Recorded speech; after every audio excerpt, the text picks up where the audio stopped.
A enfermeira que foi assassinada estava grávida de 8 meses.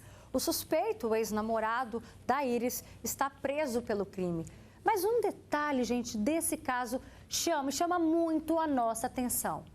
3 meses antes de ser morta, a enfermeira registrou um boletim de ocorrência contra o ex-namorado por violência doméstica. Ela teria sido agredida com um mata-leão e ameaçada com uma arma. A Iris pediu uma medida protetiva contra o Cleilton, mas essa medida protetiva nunca saiu. Segundo a Polícia Civil, pode ter sido uma falha provocada por uma mudança no sistema e aí esse pode ter sido o motivo de não ter dado andamento ao pedido da Iris. A polícia ainda afirma que vai investigar com rigor. Mas a gente sabe, né, que esse não é o único caso de mulheres que esperam por medida protetiva e não conseguem. Ou então enfrentam aí uma burocracia até conseguir. Por que tanta dificuldade? Vamos bater um papo sobre isso? Quais são os obstáculos que a mulher acaba enfrentando, além da dor, né, da violência que ela sofre também? Vamos bater um papo? Aqui no nosso estúdio eu recebo Gisélia Freitas. Obrigada, Gisélia, que é psicóloga, vai participar com a gente. Doutora Laila Freitas, que é advogada, muito obrigada pela sua participação. Jusileia Ribeiro, que ela é ativista, né? Ela faz parte do movimento Libertas, que encoraja mulheres a sair de um relacionamento abusivo, tóxico, violento. E ela entende de perto, você já sentiu na pele a dor dessas mulheres, né, Jusileia? Boa tarde. Boa tarde, Roberto. Já senti, sim, e a gente fica transtornado de saber que uma falha no sistema custou a vida de 2 mulheres, da Iris e da Rebeca.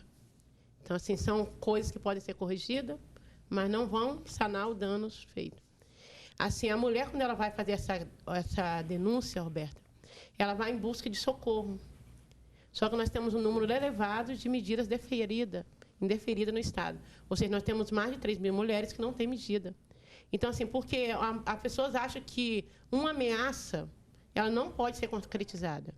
E ela vai se concretizar. Dependendo do cara, ela vai se concretizar. Porque só assim, a medida protetiva é um papel. Ele é um papel que, no começo, ele te traz uma segurança. Porque você já não está mais omissa com aquela dor. Você está querendo postar para todo mundo que você está sofrendo a violência. Ah, mas muitos homens, a medida protetiva, eles falam que é papel. Mas a maioria dos homens, eles têm medo da medida protetiva. Porque aquilo ali causa um transtorno muito grande para o homem quando a mulher denuncia o homem, esse homem agressor. Ele já não é mais, o nome dele já não fica mais limpo, ele já se torna um agressor de mulher. Tem prefeituras e empresas que já não contratam mais o agressor. Então, assim, quando a gente vai na medida protetiva, você assim, mas essa medida protetiva é um papel. Só que a medida protetiva em si, ela causa danos grandes ao agressor.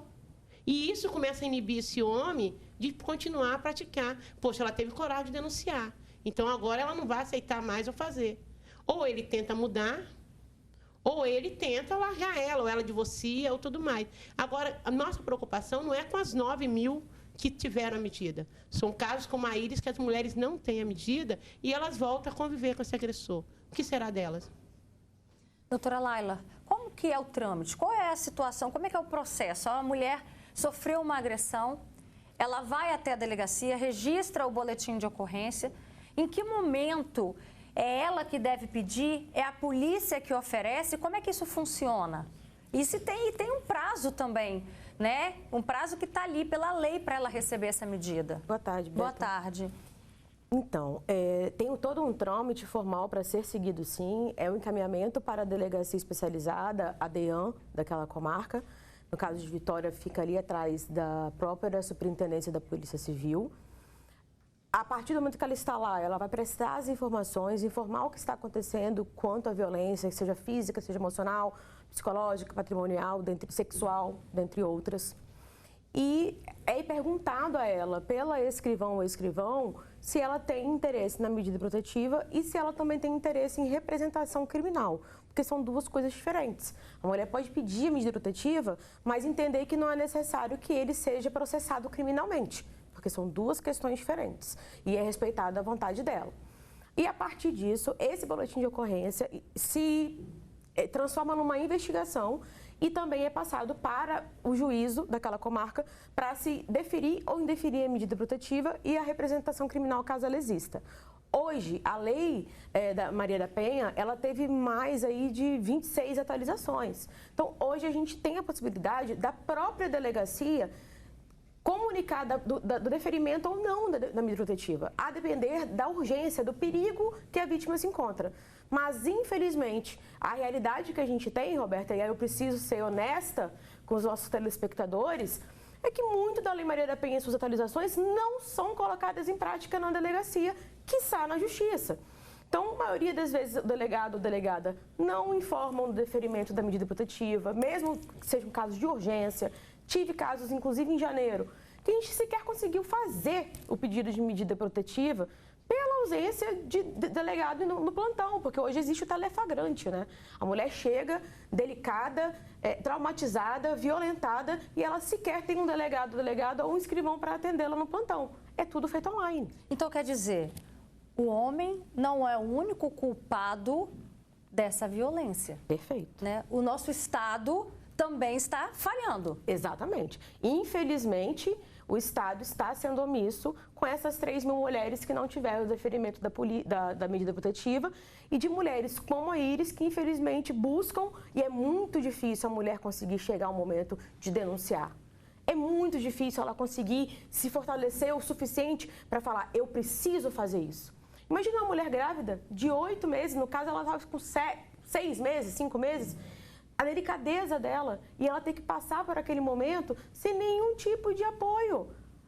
E ainda ouvir assim, mas ela não procurou de novo a polícia. Peraí, então o erro foi dela? O erro não foi dela. Ela não procurou pelas questões dela, porque viu que não funcionou, porque estava grávida e precisava de apoio. Muitas mulheres que são vítimas não buscam a delegacia justamente porque são dependentes financeiramente. Então a gente não sabe se esse foi o caso dela. Nunca tem que apontar o dedo para ela. Você tocou num ponto muito forte, era exatamente o que eu ia jogar agora, a pergunta para a Gisélia Freitas. A mulher, para ela conseguir dar esse passo de fazer realmente essa denúncia, registrar o boletim de ocorrência, é uma dificuldade. Ela precisa ter, né, essa certeza no coração. E aí, quando ela dá esse passo, chega lá, cadê o apoio que ela precisa, Gisélia? Sim, porque quando chega já está no limite do seu sofrimento, do seu medo. Medo que muitas vezes movimenta para fazer a denúncia e o mesmo medo que paralisa, pelo medo, pela ameaça, né, desse companheiro. E esse companheiro abusivo, é fácil às vezes a gente falar por fora, né, como uma mulher bonita, estudada. Só que esse cara, ele se apresenta não como um cara abusivo, mas como um príncipe encantado, um cara inteligente, são pessoas manipuladoras, pessoas que encantam. E o poder deles é exatamente o de controle. Então, para isso, a pessoa ela tem que estar já amarrada. Aí, quando a pessoa já está envolvida, apaixonada, no caso dela, já estava até grávida, né? Aí começa, já tem uma gravidez, já tem uma dependência emocional, já tem um laço. Aí começa o abuso, né? E então, ela, quando vai à delegacia, ela vai também, depois de passar por um filtro na cabeça dela. O que a minha família vai pensar? O que a sociedade vai pensar? O que meus amigos vão pensar? Né? E como é que eu explico isso? Né? Porque existe uma vergonha também, existe um medo também social. O filho dela, de 8 anos. O filho também. Ela é pesquisadora da UFES, então o meio social dela. Sim. Olha só, pela internet, a gente vai conversar agora com a Sandra, que é muito amiga da família da Iris e chegou a conversar com a jovem recentemente sobre os abusos que ela sofria no relacionamento. Inclusive, a Sandra está ao lado da dona Márcia, que é a mãe da Iris, mas a dona Márcia está naquele momento, né, da avalanche de emoções diante de algo que aconteceu tão recente. E de imediato a gente já agradece a participação de vocês aqui no Fala Espírito Santo. Conta pra gente, dona Sandra, de que forma, né, que a família conversava com a Iris sobre esse assunto? Em que momento que vocês começaram a perceber que esse relacionamento era tóxico, era abusivo? Ela chegou e nos confidenciou que sofria um relacionamento abusivo, tinha que dormir de calça jeans, tomava banho dentro da piscina da própria casa, de roupa, não podia ir à praia, estava sempre sendo ameaçada por ele, não podia ir ao supermercado porque tinha homens, pediu que ela parasse de trabalhar e ficasse só em casa. Ela realmente não estava tendo vida. E no momento que ela relatou isso para vocês, qual foi a reação da família? A gente pediu a ela que se afastasse, que se afastasse dele, que não era bom para ela. E qual foi a postura dela na época, né? Porque não é tão simples assim, como a própria psicóloga que está com a gente aqui hoje, a Gisélia Freitas, ela acabou de relatar, a gente não consegue sair de um relacionamento da noite para o dia, esse tipo de relacionamento, porque eles têm estratégias, artimanhas que nos fazem ficar ainda mais dependentes. Ela estava muito assustada com tudo que estava acontecendo, já tinha decidido que ia ter a filha sozinha e com a ajuda da família. Só que ela já havia dito que queria se afastar dele, não queria mais relacionamento com ele. E perto da família, como ele se comportava perante a família e os familiares? Não tivemos não deu tempo de a gente ter muito contato com ele, então a gente não conhecia a pessoa a fundo. Certo. Daqui a pouquinho a gente volta a falar com vocês, dona Sandra, para continuar repercutindo esse assunto aqui no nosso estúdio. A gente vê que, por exemplo, quem tirou a vida da Ana Carolina, que foi uma outra jovem que a gente repercutiu muito a morte dela, aquela que foi assassinada aqui no centro de Vitória, né, também vítima de feminicídio, agia da mesma forma, né, com controle sobre a vida dela. E, Jusileia, você que atende muito essas mulheres, é assim que eles agem? Eles agem dessa forma e a mulher acha que isso no começo é um cuidado. É um cuidado que ele tem dele querer falar da minha roupa, dele querer controlar o meu telefone. Elas acham que isso é cuidado. Ela, assim, no começo, no primeiro negócio, igual a psicóloga falou, o homem não mostra que ele é esse. Ele mostra aquele lado bom, aquele lado de cuidado, aquele lado que ele está fazendo isso para o bem dela. Entendeu? E, assim, a gente, quando fala em denunciar, antigamente, nós passávamos muito pela dependência financeira e emocional. Hoje em dia, as mulheres enfrentam muito a dependência religiosa. Elas são muito citadas a não denunciares baseadas em religião. Você pode ver que esse que assassinou a Iris, ele se autotitulava cristão. Então, assim, a gente temos que ter cuidado com o que a gente ouve e como que a gente incentiva as pessoas a denunciarem e a elas ficarem. Porque a gente estamos passando por uma situação que a mídia, a televisão, a internet, estamos incentivando essa mulher a denunciar. E quando chega na base do Estado, essa mulher está sendo violentada de novo, que é a violência estatal. Porque as mulheres estão ficando abandonadas no meio do caminho. Então, assim, o que a gente temos que levar em consideração é a história da Iris e tirar que não aconteça com outras, que um simples falho no sistema custa vida. Uma simples omissão do Estado custa vida. Então, assim, nós temos mulheres que voltam para o marido por causa da fome, nós temos mulheres que não conseguem passagem para ir embora e ficam aqui para serem assassinadas. A gente temos várias, igual ela falou assim, que a Lei Maria da Penha vem sofrendo várias variações. Nenhuma mulher no Estado até hoje recebeu o aluguel social que a Lei Maria da Penha tem. Ou seja, essas mulheres estão morando dentro da casa com o agressor com medida protetiva. Essas mulheres, o acesso jurídico delas, Roberta, é muito difícil. Elas fazem, você pode ver que você vira e mexe, toda semana a Roberta está aqui batendo na violência doméstica, as várias outras redes estão batendo nessa tecla, incentivando, a mulher está informada, ela está procurando o direito dela, que é tanto que o ano passado foram 21 mil denúncias. Mas a maioria delas, no meio do caminho, se perdem, porque não existe políticas públicas. E essa mulher fica no meio do caminho. Como que eu tenho uma medida protetiva, o cara tentou me enforcar e eu volto a morar na mesma casa que ele? O que eu vou dar para os meus filhos se, quando ele sai de dentro de casa, para ele é lucrativo, porque ele não está nem preocupado em pagar a pensão, porque eu tenho que ir para a defensoria aguardar a pagar, e até lá eu se viro com os filhos.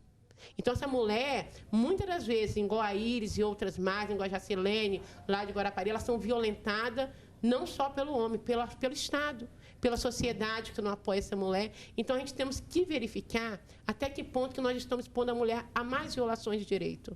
Porque é muito triste, Roberto, uma mulher chegar para mim e falar bem assim, eu estou voltando para o meu marido porque eu não aguento mais passar fome. E você sabe que o cara vai ter o desfecho de feminicídio. Porque a agressão, se você vê a agressão, ela está aqui embaixo, quase na mutilação do violômetro. E esse homem vai matar essa mulher porque ela não tem o que comer. E o Estado fica como? Nada. Aí é muito fácil depois eu chegar e falar assim, por uma falha do sistema, a Iris morreu e a Rebeca, a filha dela, morreu. E olha que ferramenta de controle poderosa desse cara, né?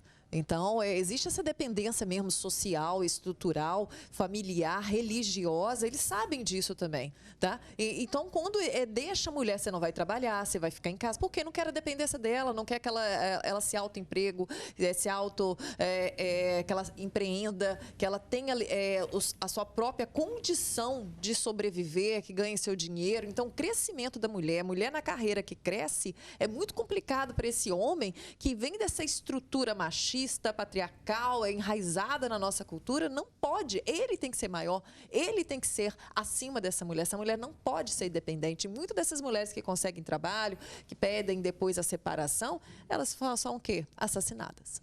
Deixa eu voltar a falar então com a Márcia, que é a mãe da Iris, que ela está participando com a gente ali ao lado da Sandra, que é amiga da família, né? A dona Márcia, a gente respeita o sentimento de mãe nesse exato momento, ela está ali só acompanhando a entrevista.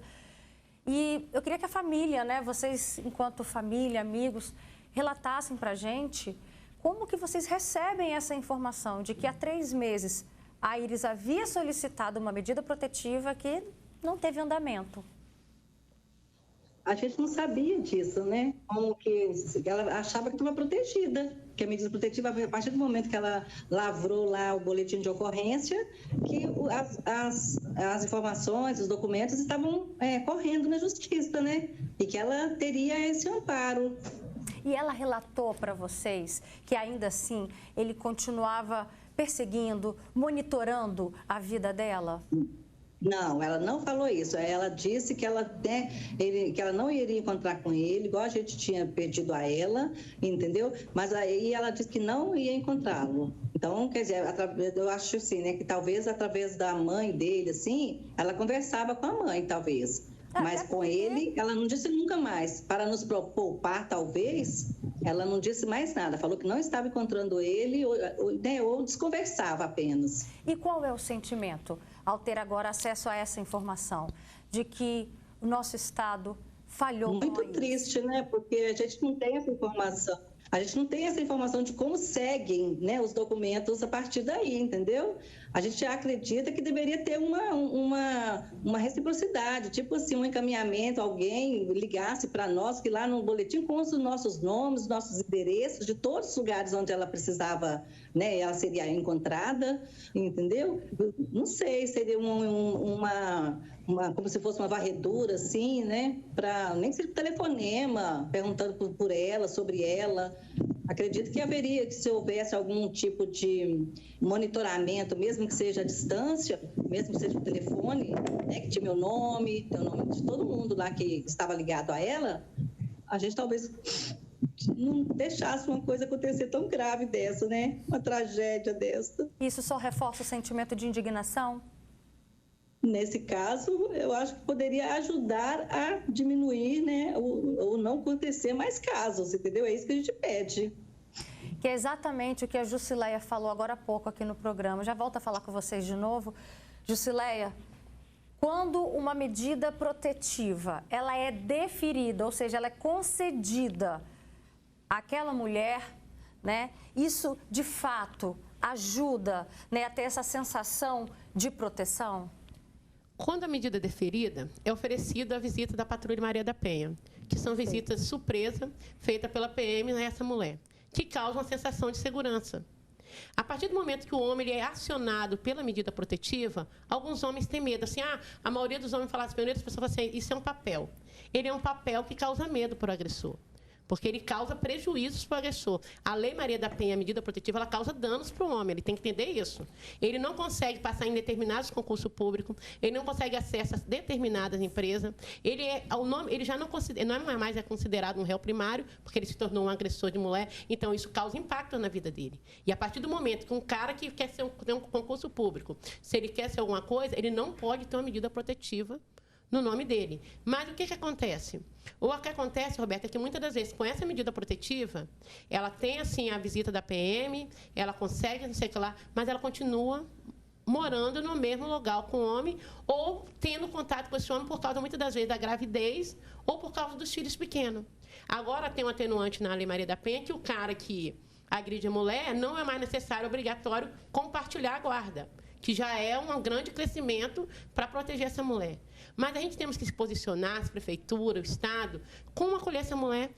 Atendimento psicológico, Roberto, para a mulher que é dependente emocional, é muito difícil na rede pública. Ela não consegue acessar. E muitas das vezes, você imagina uma mulher grávida, o que ela quer é a figura do marido, do homem que ela idealizou, ela pode voltar, porque ela não foi tratada sobre essa dependência. A dependência financeira, a gente não temos projeto que faça essa mulher empreender, que faça essa mulher ir para frente. Muitas vezes não tem creche para essa mulher colocar essas crianças para trabalhar. Então, assim, a gente estamos falhando como Estado e sociedade no acolhimento. Essa mulher está muito bem informada? Está, porque nós tivemos número recorde de denúncia.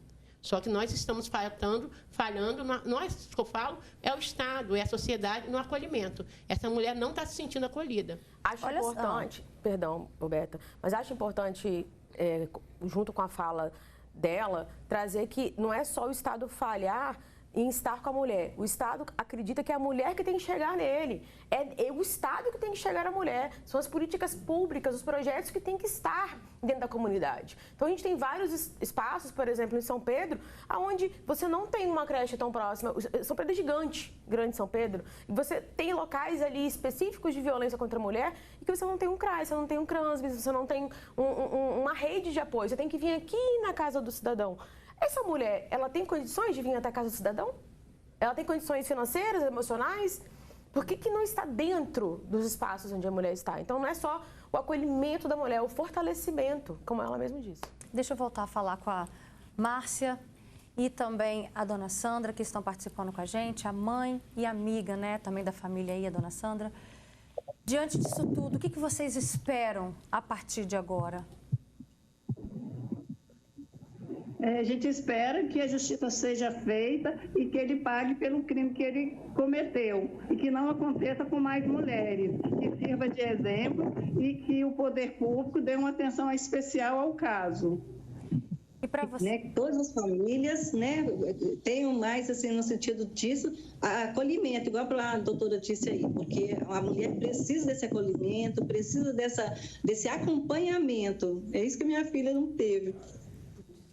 Do Estado, né? A sua filha, né? A gente estava aqui refletindo ontem sobre o caso da Iris, que a gente está falando, foi um crime cruel contra uma filha, contra uma mãe, contra uma pessoa que estava a serviço da sociedade, fazendo estudos para a população, né? Para a nossa saúde, para o nosso bem-estar. Né? Ela sempre foi assim. Muito, sabe, cuidar de pessoas, zelar das pessoas, indiscriminadamente, sabe, sem distinção de qualquer natureza. Qual é a memória que a Iris deixa para a senhora? Essa menina linda por dentro e por fora, contagiante onde passava, prestativa, levando luz e alegria, sabe? Ela mantinha o sorriso mesmo nas horas, né, muito tristes. Então, por isso também da gente não, né, acreditar que ela estava bem, né? Porque o moço fazia ela falar isso, eu acredito, né? Não sei quem, né, mas o criminoso, eu imagino que fazia ela falar assim, né? E a gente perguntava se estava tudo bem. Tudo bem, mamãe. Não, agora não vamos constituir uma família.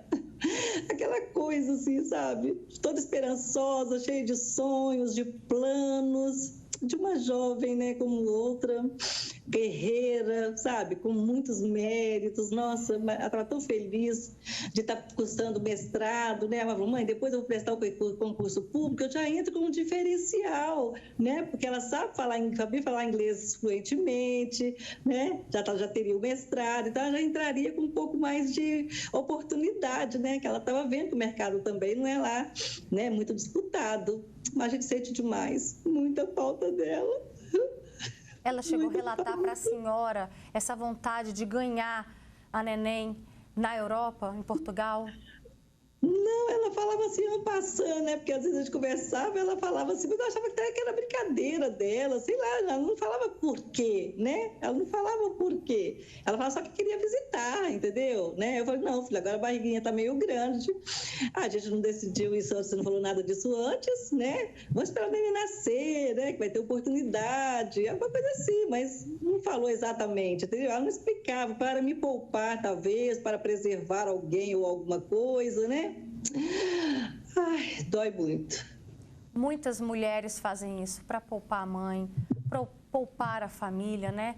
A mulher sofre silenciosamente, até porque tinha um outro filho. E a gente até se pergunta, né? Como é que fica essa outra criança de 8 anos?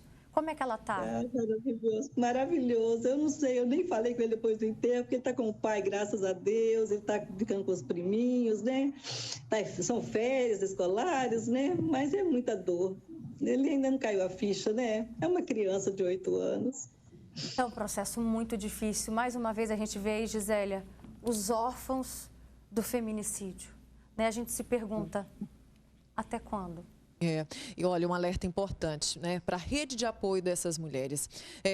Uma das principais ações do manipulador é tirar a base, a estrutura. E essa base é base familiar, da rede de relacionamentos, amigo, social, trabalho. E tira também uma base importante que a autoestima da pessoa, ela mesma, ela se destrói a ponto de estar num poço que não consegue sair. Nesse momento, é importante os sinais, porque essa pessoa não verbaliza, não por vergonha ou achar que ele vai mudar. E se fala para uma rede de amigos, se fala para a família, qual é a primeira ação? Você vai cascar fora. Você vai se afastar dessa pessoa. E como que fica se ela continuar? E a vergonha também. Então, vai até o nível máximo. Ou essa família, ou esses amigos só sabem depois que acontece algo, quando já está no nível insuportável, porque esconde.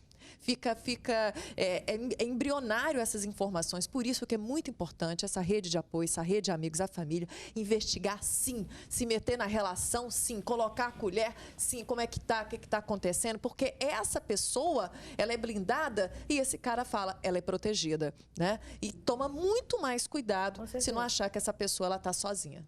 Até porque esse relacionamento, segundo a própria família, né, já tinha ali sinais de um relacionamento abusivo, tóxico. Deixa eu voltar mais uma vez a falar com a dona Sandra e a dona Márcia. Elas continuam com a gente por ligação de vídeo, para a gente saber, né, qual foi a primeira reação da família quando a Iris levou essa notícia de que ela sofreu pela primeira vez, né, a agressão do Cleilton, que é o principal suspeito.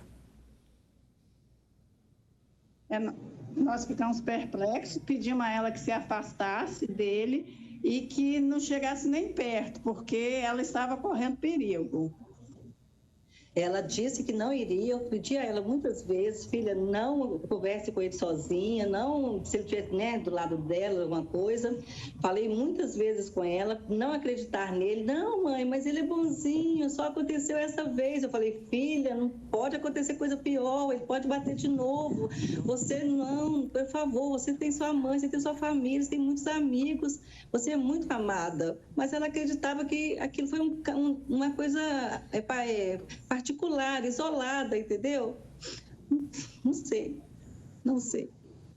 Dona Márcia, primeiramente os nossos sentimentos.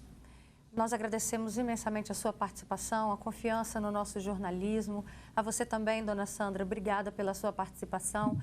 E qual que é a nossa intenção? É levar o alerta para as mães, para as filhas, para os filhos também, né? Porque a gente precisa repensar a forma que a gente cria os nossos meninos hoje para que eles sejam protetores, para que eles sejam aquela pessoa que a mulher sonha em ser, um grande marido, um grande filho, né? Porque só assim a gente vai conseguir mudar essa realidade que, olha, gente, nós estamos ainda em janeiro, já tivemos 3 feminicídios aqui no nosso estado. É inadmissível. É o ápice da violência contra a mulher. Muito obrigada pela participação de vocês duas, viu? E mais uma vez receba o nosso abraço, tá? Eu espero um dia recebê-la aqui no nosso estúdio, dona Márcia, e dar esse abraço pessoalmente na senhora, tá? Uma boa tarde. Obrigada. Boa tarde, obrigada. Boa tarde.